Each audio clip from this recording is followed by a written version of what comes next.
All right, in the previous videos, you've seen the nacelles, you've seen the saucer.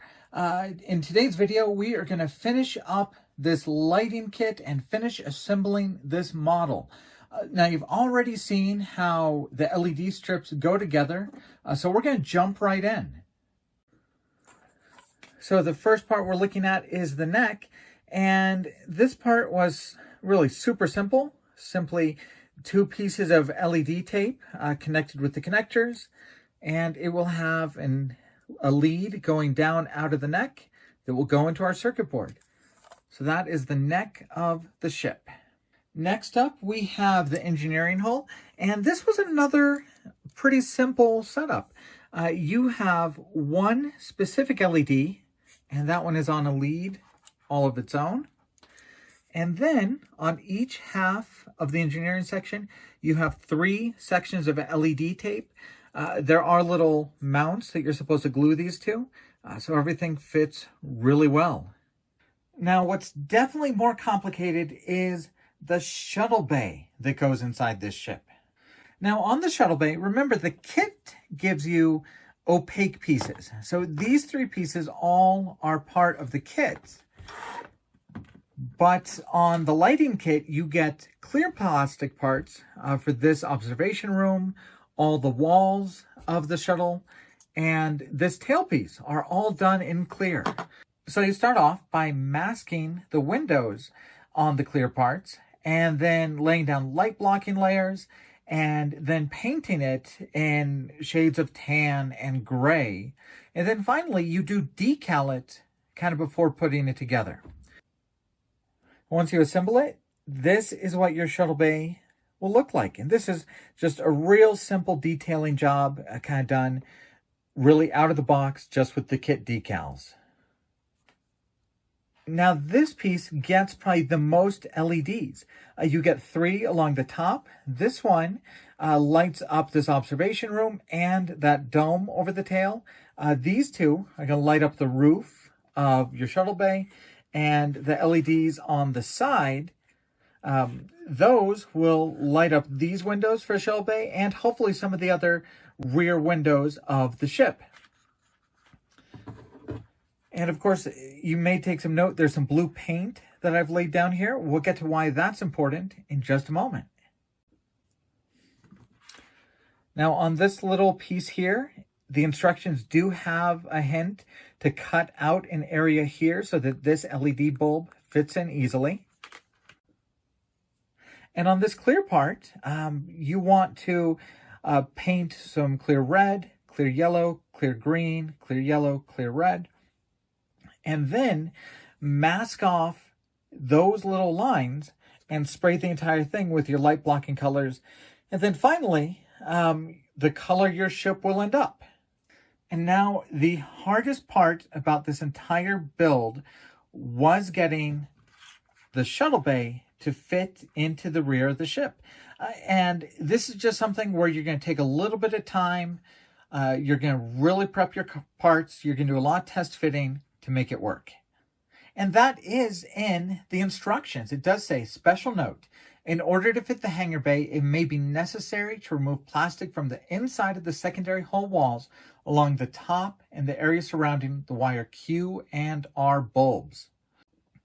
Now, I definitely did have to do that. A couple of things that I found make it easy is before you lay down the LED that's going to go here, take a needle file and really make this trench much bigger. So I really spent some time with the needle file, really getting a really good groove to really try and lay this LED wire down as much as I possibly could. But then I did grind away the top. I wanted to make sure I left as much of the gluing surface as possible, but I did grind down the top to give it some room over those wires. Now, even then, as I was test fitting, it was still pretty tight. So that's where this blue paint came into play. So I took just some thick blue paint, put it on the parts that I thought were rubbing, and then while that paint was still wet, I tried to fit everything together. So then I undid it, and any place on the inside where I saw that blue paint had come off, it had been touching the sides. So here and here, I found two spots where I really had to kind of grind it down again to get it to fit. Once I did that, things fit pretty well. Really kind of read over those instructions. They make a lot of points, like how to bend these down so that they can fit inside the ship. You'll see they need to be bent down so that they get behind this entire bulkhead situation. Now, it goes without saying that you should be testing everything right now. Test all the lights, keep test fitting that fit, because once you start gluing this, there's really no going back on this part of the ship. And it's not something you can take a few tries gluing. You want to glue all of these support posts inside. So once you start putting glue on those, be ready to close it up a final time. You also want to be ready to trap this deflector housing between these two sides with all the wires to the lighting kit coming through the front of the ship. Okay, so off camera, I did a couple things. The first thing I did was I closed the neck up and I attached it to the saucer, and I closed it up around the electrical wire that was coming down from the saucer. So now coming out the bottom of the neck are two wires, the wire from the neck and the wire from the saucer. I also built the pylons and I ran the wire through. Now, this pylon has a channel that goes all the way through. So you just push the wire from one end, it pushes out the other, then you can slide it into the nacelle and glue everything. Now, right now, the bottom of these wires are bare wires, no connectors, and mine look a little messy because they've been through a couple stages of testing and hooked to different boards, and they're gonna be a little messy. But one of the last steps you'll do is you'll connect these bare wires to a connector to go to the circuit board. And I have completely closed up my engineering hole with all of the loose wires coming out the front. And as you continue to build this, you want all the wires to end up going out the front. So the next step to building this is going to be actually pushing the wire from the nacelle into the main hull and then gluing that together. So I twisted the wires together so that they kind of come to a point. I'm just going to push those in to the engineering hull.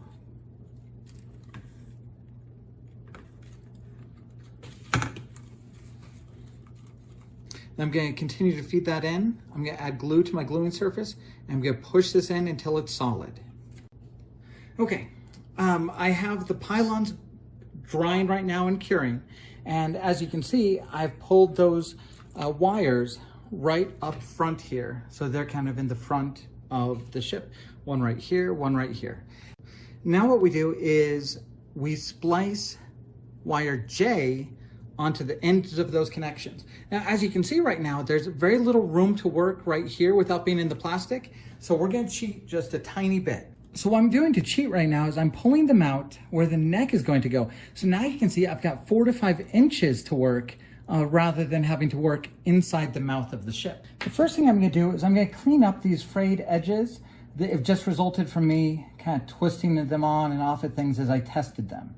So we're gonna trim those. Now we're going to strip these back about 1/2 inch. Now I'm sure there's tons of YouTube videos that show you how to strip these tiny wires.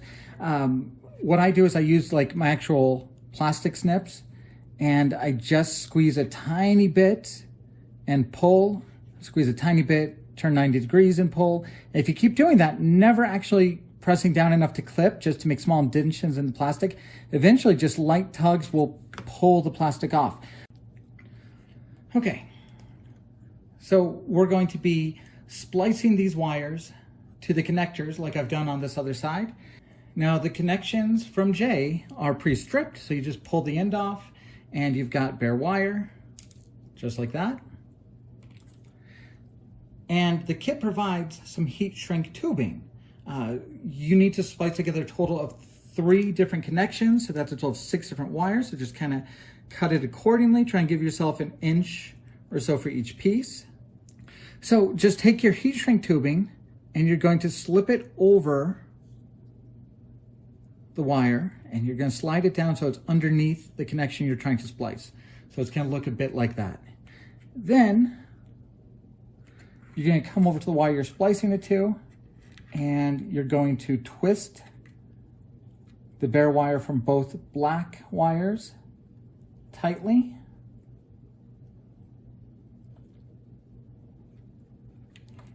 And you're going to twist the bare wires off each red wire together so they stay nice and tight. Now, if you do solder, you can just put some solder just on these connections. What you do next is you bend the wire back on itself like that and slide the heat shrink tubing up onto it. Same thing on the other side, bend it back and slide the heat shrink tubing over it. All right, and that's how you splice the connections. We're going to use a hair dryer just to heat shrink this, and that's another great reason why I'm glad I pulled it out the neck, because now I've got a lot more room between what I'm trying to heat shrink and the model. If you use a heat gun, there's a good chance you can warp the plastic of your model kit. Even with a hair dryer, you can do that. So you want to be very careful and do it as far away from the model as you can.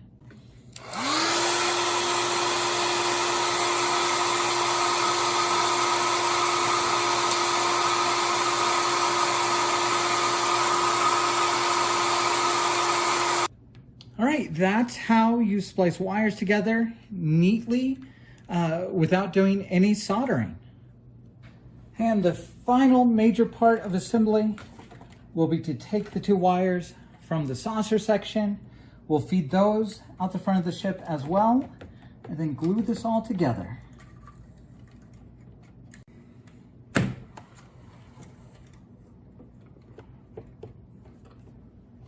Okay.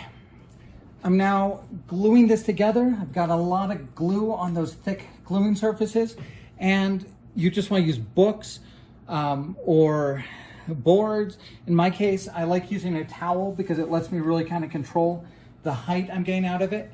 But you want something to support the saucer and make sure everything is nice and even as it dries. And we're going to let that glue sit for a few hours, then we'll come back. Actually, while it's drying, there's one more part I can work on, and that is this. This is what is going to hold the ship to the stand, and it gets glued in to the bottom of the ship here. Now you need a power wire that can come from the ship out the stand, so you have to make sure to feed that through at this point as well.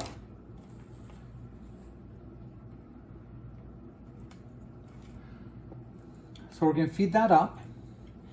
And now, since this wire is kind of loose, it's not connected to anything else yet, I don't want to lose it. So I'm going to tape it to another wire.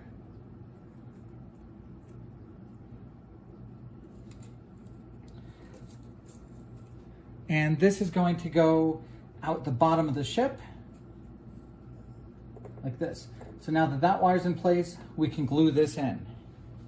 One thing that's new on this version of the lighting kit is it comes with a power switch. And to make it work, you just drill a 1/2-inch hole in the stand, feed your wires through, and then your button should just snap into place.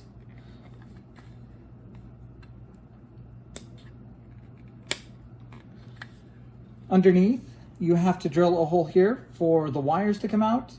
And then once the wires come out from the stand, we're going to splice them to these wires just like we did the nacelle wires.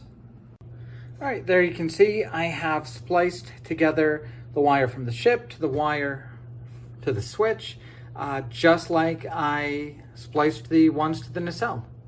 All right, we are so close now, and all day I keep kind of having to remind myself I'm not going to be done with the model, I'm going to be done just with the light kit. After this, there's going to be so much more to do getting this thing painted. But these videos are mostly about the light kit, so I'm close to be done with that at least.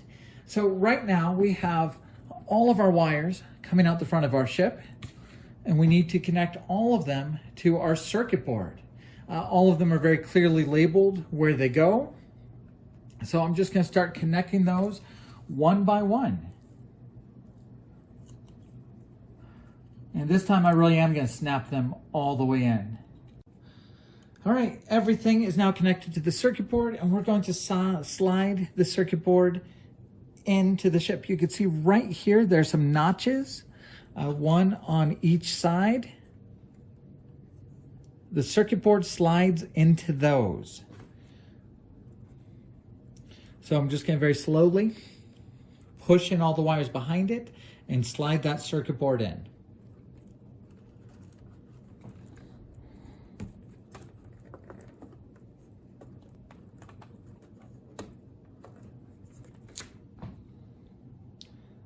All right, so here you can see it is sliding in pretty easily.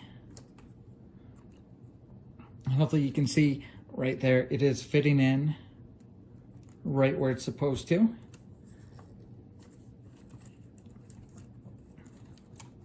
And we'll clean up some of those wires in a little bit.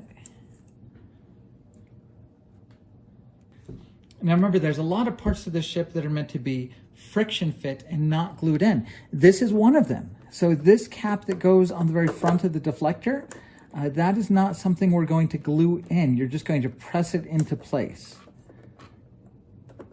Looks like I need to push just a few more wires back. There we go. Just a few things to talk about before we turn on the lights. First, let's remember the model we're looking at right now is completely unpainted. Pretty much everything you see here is unpainted, bare plastic. Some of the colors you'll see are simply colors that the ship was molded in. Right here it was molded in this different color molded in here. Even along this part, those parts were molded in color. So the ship is completely unsanded, unputtied, unpainted. So please remember that when we look at it. Also, in the video where I worked on the nacelles, I had frosted this with a clear red. I've switched that to kind of a clear orange that I think matches the production a little bit better. I also had a mistake when I built the nacelle in that first video where I put in this blue clear part from the inside. Thank you to everybody who pointed out that that was done wrong. And on this one I did it right. That blue part goes in from the outside so that the textured part faces out. All right, but now with all the parts finally put together, let's turn on these lights. All right, so that is the lit ship with the lighting kit. And this is a good looking light set. So obviously you've got all of the windows along the saucer, along the bridge,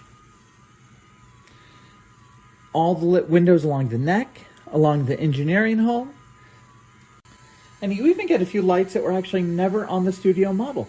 Remember, the studio model never had lit engines, and it didn't have these lit blue stripes down the nacelles. To make it kind of fit in with other Starship Enterprises, you would light those, as I've done here, but it's absolutely wonderful to have a few options like that.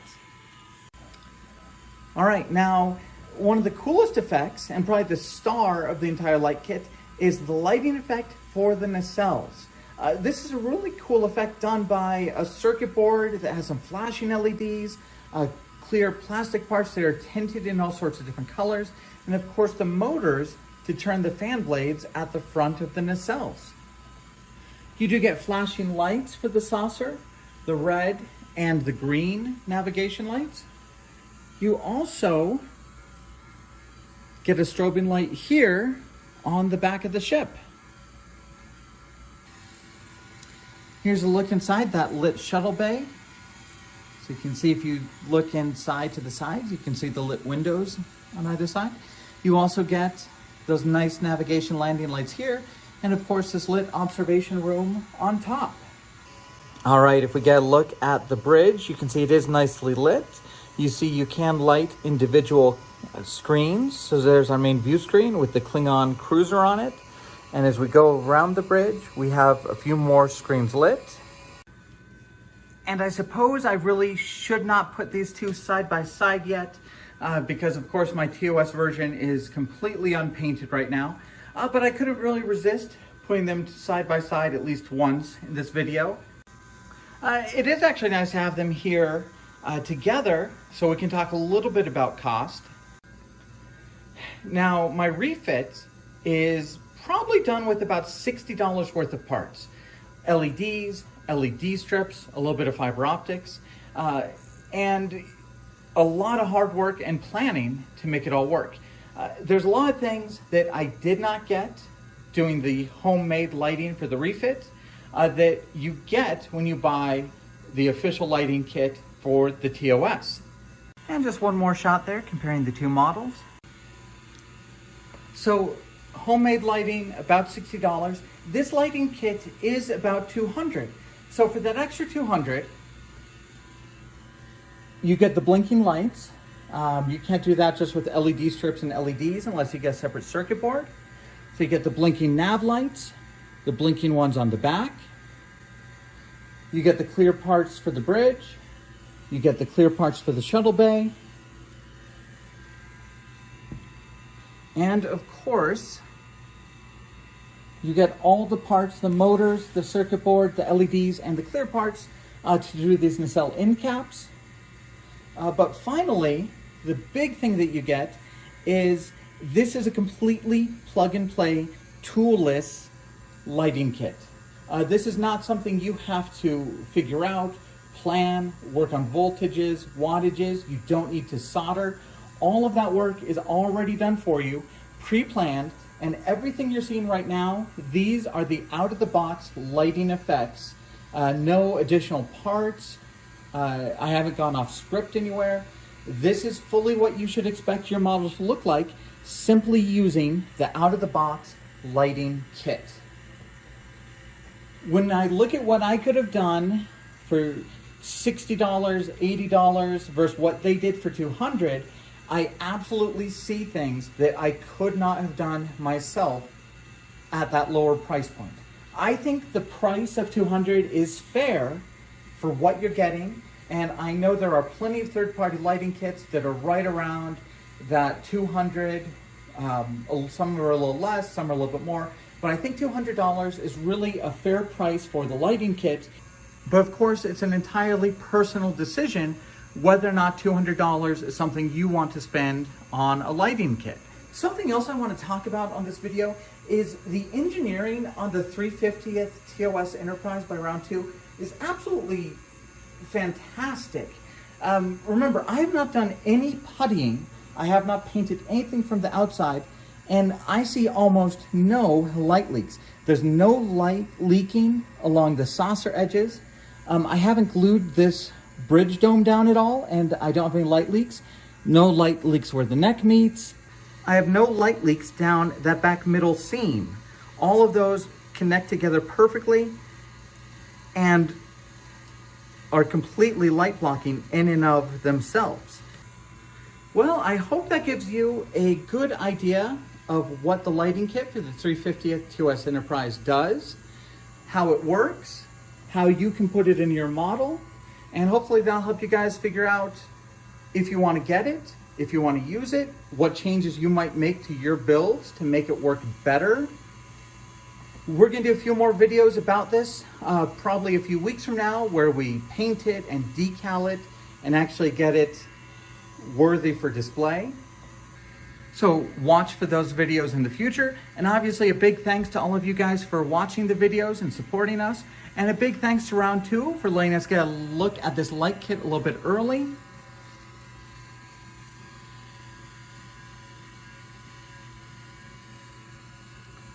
I really do think it is just about everything you could ask for in a lighting kit for this model.